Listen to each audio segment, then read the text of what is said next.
Just because you learn something doesn't mean that you're good at it. We master things by doing them. And so many of us think that, oh, I learned this, or someone taught me this thing, so I'm good to go. And we get very complacent and we stop putting ourselves in the learner seat. And so we think that we got it. And the way that this feeds into your content is that you have to remember that applied attempts do matter. Okay. Even if you're a person who is in a sport and you're very good at that sport, you're very good at that sport and you get better with continued practice. In a game of basketball, even if you're the best shooter on the team, there's a lot of confidence behind every shot that you put up, but you can still miss some of the shots that you put up. Like if you shoot 40, you're more likely to land a few more than if you only shoot 10, right? And so when it comes to your content, you have to remember the same thing. And I keep saying this, but I'm gonna say it again. When I say post 7 times a day, it's not to play the games of the algorithm. It's not to, it's also about the lottery ticket thing that people talk about. Like, oh, every time you do content, you're basically submitting a lottery ticket. And yes, you are submitting a lottery ticket. But the reason that I say that you should post 7 times a day, or I mean, you don't have to post 7 times a day, but post more frequently, especially in the beginning, is because of this learning curve. When you're first learning anything, the more you do it, the better you get. And then of course, with something like content creation, there is a right way to do it, but there's no real wrong way to do it, because everybody's doing something different and you're just showcasing an aspect of your personality. So like in other areas where you can shoot I'll use a basketball example again, you can keep shooting, right? You can shoot, but if you're shooting with the wrong technique, like if you're shooting and you're throwing the ball to the other side of the court, or you're shooting and you're doing something weird with your elbow, or you're doing something weird with your wrist, and you learn how to do it in that wrong way while you're practicing wrong. Content is a little bit different. There's no wrong way to do it, because the right way to do it is going to be authentic to each person. It's going to be highly individualized. So you don't really have to worry about that when it comes to content, because you learn and you figure out what works for you and you keep going. And a lot of times when I say this, people always think that I'm saying to like bend and mold and be fake. I'm not. Even if you look at this YouTube channel, so I've been posting very consistently since November of 2024. For the record, I'm recording this in May 2025. I had a video that I posted at some point last week. And when I say pretty consistently, when I first started, I was doing daily updates of my journey. Now I post 3 times a week about and I'm just sharing my journey, things that I learned as a content creator, all of the things, right? And that is very specific to this channel, because I also have a primary YouTube channel where I talk about other things, but this channel is just about like how I'm growing on social media. It started off with TikTok, but I also kind of talk about the other things sometimes. And so what I've learned and what I've realized is there's no wrong way to create content. There's a right and a wrong way on how you deliver your content. So what do I mean by that? I've been posting on this page very consistently since November. It is now May. And I posted a video last week, like I said, and that video has crossed, I think it's crossed 1,000 views. And that's pretty substantial for this channel, because I don't think that that's happened before. I don't think I've had a video over 1,000 views on this channel yet. And so at the filming of this video, I think I have 250 subscribers, I think. And it's a very slow moving pace, but it's also very enjoyable, right? But here's the thing. I've realized, and this is something that I realized just by posting on TikTok and growing on TikTok, you don't have to focus on virality. You just have to focus on community and giving something in your content. And the giving something is going to be different for each person. Again, because it depends. If you're a fitness influencer, what you're giving is going to be different than a person who does food recipes. Who does recipes. I meant to say food content, and I think recipes stumbled out.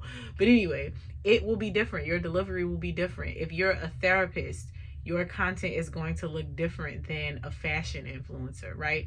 And so what I'm getting at with this is saying, if you are consistent and you have grace with yourself on understanding how to do the videos, it will get better. Because if you go back and look at some of my older videos, and I have videos older than November, because this is a YouTube channel that I started posting on, and I don't know why I stopped, but I did. But I started posting consistently in November. And if you go and look at those videos, there is an evolution over time. I'm still making videos where I'm just holding the camera facing me and I'm talking. There's very few edits. I edit when like I run out of storage space or something beyond my control happens, like the camera drops, the phone drops. But the delivery of my content has changed over time. Whereas when I first started, I think there were a lot of days where I would just start by talking and it didn't really relate to what was going on. But as I've grown and as I've posted, I don't know how many videos on this channel, but again, it's been like half a year, multiple videos a week. I'm sure it's a lot. Over the course of me posting those videos, I've learned how to tweak my intro. I'm not pressuring myself to like fit into the algorithm. I'm going to talk about what I'm going to talk about. But what I said in a previous video too was build it and they will come. Actually, the last video is build it and they will come. So on this channel, my goal is not to have explosive growth right away. My goal is to get my thoughts out and to help somebody, right? And so get my thoughts out and help somebody and then make better videos every time. And so what the repetition has done on this channel is it's helped me to make better videos where I cut to the point a little bit faster, and I am learning to leave certain things out of the video, and if necessary I go and edit it and I cut it out. But it is still very sustainable for me to take 10, 15, sometimes 20 minutes at the end of my day on the days where I want to film the video and post it. And so what I have learned though with the repetition is, again, what do I say first in the video? Very early on with these videos back in November, December, there wasn't a real hook. I would just kind of start talking, or I don't know.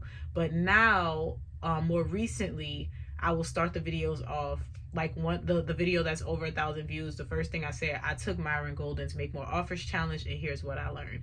Cut to the chase. Let people know what it is that you're going to be talking about. And this is something that I learned from TikTok, but I've also taken it over to YouTube, because again, I think it is very important to give people grace and understanding where you're going to listen to their content. But I also think it's very important as a content creator to give a main idea. We do it in writing, right? You wouldn't write an essay without letting somebody know what it is that you're going to be talking about, or having some type of introductory point to kind of draw them in. Your content is the same thing. Talk about whatever you're going to talk about, but train yourself over time to get to the point faster. That's something that I learned. But again, this is something that you will too learn with your content, because maybe you make content that is, there's this lady, oh my goodness, why can't I think of her name? She's always so outrageous in her videos. Like, she will be doing something super crazy, flipping in high heels or something, and her husband has like the funniest laugh. Ah, my gosh, I can't think of their names. I'm so upset. Anyway, but like, for instance, her videos, there is no like hook. You just know when you see her, you about to laugh, because ma'am, what are you doing, right? And so she might have a video where she starts the video and maybe she doesn't say anything for like 30 seconds. Like, maybe she's just standing there like, but her audience knows that it's going to be funny, so they're going to stick around and watch it. So that is going to be different than a person who needs to get to the point. Maybe you do something that is different, and that's my point here. Again, I never want to tell people do exactly this, do exactly this, do exactly this. Sometimes I am telling you that, like when I say post 7 times a day, but this today I'm telling you like why I say that. Because posting 7 times a day is not to say, oh, you're going to go viral, you're going to go viral, you're going to go viral. That's a part of it. And really, virality doesn't matter all that much as community does. Post 7 times a day so that you can learn faster. The more you do something, the better you get at it. And with, like I said, with something like content where there's no real right or wrong way to do it, you just make the content that is authentic to you, and then you go based on those responses, right? So if you were making content and it's your very first time, let's say this week you were like, I don't know what to post, so I'm just going to do a day in the life, and then I'm going to make some nachos. These are loaded nachos. Everybody loves my loaded nachos, and I make them every Sunday for my family. I'm going to do a video making that, and then I'm going to make my coffee recipe, and then I'm going to show people how I do this thing, right? And you post all of those videos, and you notice that the one that gets a lot of traction is the loaded nachos. You don't know if it's because people love nachos, or if it's because people are big backs, or if it's because something you said in the video. But what you know is, I have some feedback. This video did better than all the others. Let me do another meal. You do another meal, that one does really well. And then you start paying attention to the comments. People say things like, oh my gosh, I love that bowl that you used. Oh my gosh, I love your voice. It's so soothing. Oh my goodness, you're so witty. Oh, I've never seen somebody use that particular ingredient. Those comments are telling you what people found intriguing about the video. Those comments are telling you, and this is harder to do on a smaller scale, but you have to learn how to do it. So for instance, as a person, I have a lot of viral videos, and in viral videos, what happens is a lot of people will start to say the same thing over and over. So I've had people say something about my voice, like, oh, your voice is really soothing. I can listen to you all day.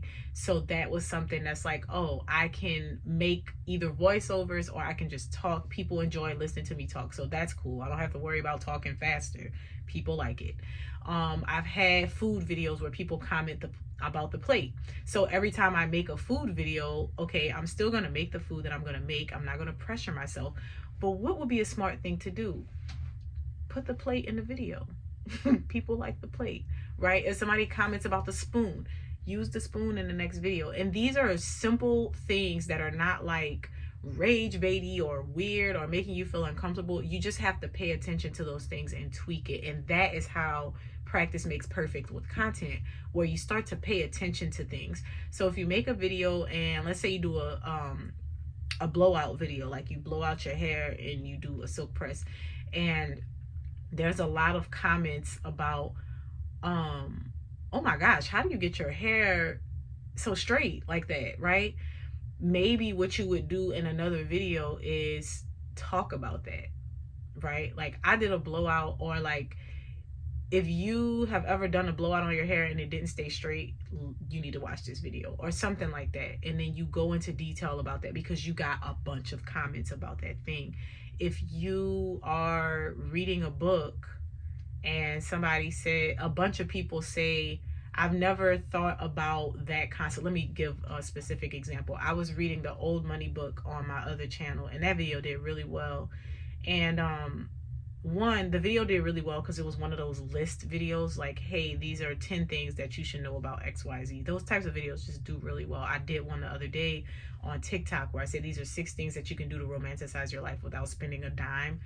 People love that video. I posted that like a day ago, and it already has like 400,000 views. So those do really well. But my point is, I was talking about the Old Money book, and one of the first things that it says, look at her mother. That's how she's going to look in 30 years. I gave a few disclaimers about it. But a lot of people were hung up on that comment. And so what I could do, and what I plan to do, is to address that in a later video. But maybe not in the same way. Maybe I would start the video off and say, if you look at a woman if you look at a woman's mother, you'll know what she's going to look like in 30 years. I would start the video off with that because I know that that's something that a lot of people had commentary on. And then I would say the rest of my point, right? So again, practice makes perfect. You start to learn, oh, okay, like, how does this work? Like, one of the things that I realized very quickly with content about husbands and wives, you don't have to be extremely polarizing. You just need to call out the things that are pain points for people. So the things that trigger wives, or the things that wives are always talking about, are the things that I would lead with. Like, girl, you tired of this man leaving his socks on the floor? Because, bro, pick your socks up. Why are you doing that, babe? Please. And that's like a universal struggle for women. Like, why does he put the socks next to the laundry basket and not inside the laundry basket? What's going on? Right? Or another one is, you keep going back and forth with your husband. Why? That's a very common thing. And you start to point those things out and pull them to the front of the video. So you want to do the same thing. YouTube, TikTok, it doesn't matter. You want to do that. And the other thing about what I was going to say with practice makes perfect is the same thing. The element of adding things that are working. You don't have to beat the horse dead with things, but consider some of your y'all know that guy Eli that's been dancing on everybody's FYP. Maybe not everybody. He on mine. I follow him. But he was doing the Rapunzel knows best, and he just kept doing what was working. He did Rapunzel Knows, but he did that song and he did the exact same dance. Only thing that was different was his outfits. So like he did Rapunzel Knows Best, and that went crazy. People loved it. So he was like, oh, I can do it again. The only different thing that he was really doing was his outfits got more and more outrageous. And that's the perfect example of recreating the thing that worked well. The problem that a lot of us have, and this is where you go back, don't make content about things that you wouldn't want to be known for. So if you don't ever want to make another recipe, don't make a recipe, because if it goes well and a bunch of people follow you, they're going to be expecting you to drop another recipe, right? And I told y'all about that. Like, I posted that salad and I was like, oh, let me just post this because people keep asking me in my stories what the recipe is every time I show it. I was like, let me just make a quick video. Made a quick video. The video got 8 million views, and I'm like, oh, I don't really like posting recipes. But I also realized it's no pressure. Just post the recipe whenever you feel like it. Post a recipe, and the people who want to see it, they'll see it. Create a little playlist for it. Boom. Because that's not all my page is about. So I probably need to create a playlist so that people can easily navigate through the recipes, right? Now, I will say my content and my personality are unique enough that if a person finds me for one thing, they pretty much watch all the other videos too. Like, I get a lot of people all the time in my comments that say, I'm not even married and I stayed and listened to this whole video. This is good. Or this doesn't even apply to me. Like, there's people who are Muslim or other beliefs and they're like, you know what? I listened to this whole video about Christianity. Thank you for posting this. And it's like, oh, you know, so you also get to a point where you free yourself with your creativity and you don't put chains on you, and you show up as who you are and you talk about the things that you want to talk about. Again, have boundaries. There are things that I'm not going to post. Like, I have one video where I did with my husband, but that was because it was our anniversary and he planned something, and I was making a point about how you know, these are things that you can do to get the best version of your husband. And I thought that the adventure that we went on was the perfect illustration of a husband going above and beyond to do the little things that his wife enjoys. And so I did do that, but that's not like a normal thing that I do at all. I don't like to show my family because that's my business. But again, you will learn. And so you can't get to that point of figuring things out though if you don't create the consistent content. So make the content and get into the habit of putting in the energy and effort to learn, because content creation is meant to be fun. It's not meant to stress you out, but it is still something that you have to learn. And so if you can embrace it and be enthusiastic about learning about content, I think that your experience will get a lot better. And learning, remember, learning with content just means looking back to analyze things. It's not always going to be in your analytics either. Sometimes it's just going to be watching a video and paying attention to what the people said, because yeah, the analytics can tell you things like how many followers you got from the post, or what percentage of people stopped watching at what time. And that's also important because that indicates to you if your hook was good or not, right? But you also want to pay attention to those other things about the video. If there's a lot of shares, if there's likes, not really a lot of comments, but a lot of shares, that also is very telling, because that tells you that something that you did in that video was something that people felt compelled to share with other people. If there's a lot of saves, maybe you did something that made people like, oh, I want to come back to this. And again, this is a science almost, right? But it can be very fun. Don't overthink it. Don't stress yourself out like, oh, I got to recreate that video. And no, just take the notes and learn and revisit things. Like I said, sometimes science brain speaking here. Sometimes you might repeat or duplicate something and you're duplicating the wrong thing. Like, you might make a video and you think that it went viral because of the hook, and then the verbal hook, and then you go and recreate a video with that verbal hook and it flops. But then you try it again and you're like, oh, maybe it was the visual hook. And then you recreate it with the visual hook. And it's like, oh, that video does well. So sometimes it is a learning curve. You just have to not be afraid to fail, just like with anything else. Again, with the basketball example, if you're afraid to shoot the ball and you never shoot the ball, you're never going to score, and you're never going to improve your shot. So you have to be willing to put yourself out there, but then you also have to be willing to circle back and say, okay, I put myself out there for a week straight and I have all of these videos, and let me look at some feedback.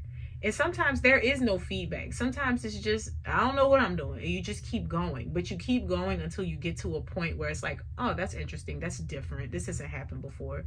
Like you're in 200 jail, and then all of a sudden you have a video that has 20,000 views. You should look at that 20,000 view video and see what it is about that video that's different than what you've been doing, right? And so just food for thought today. Happy Monday, by the way. And I will see you in the next video.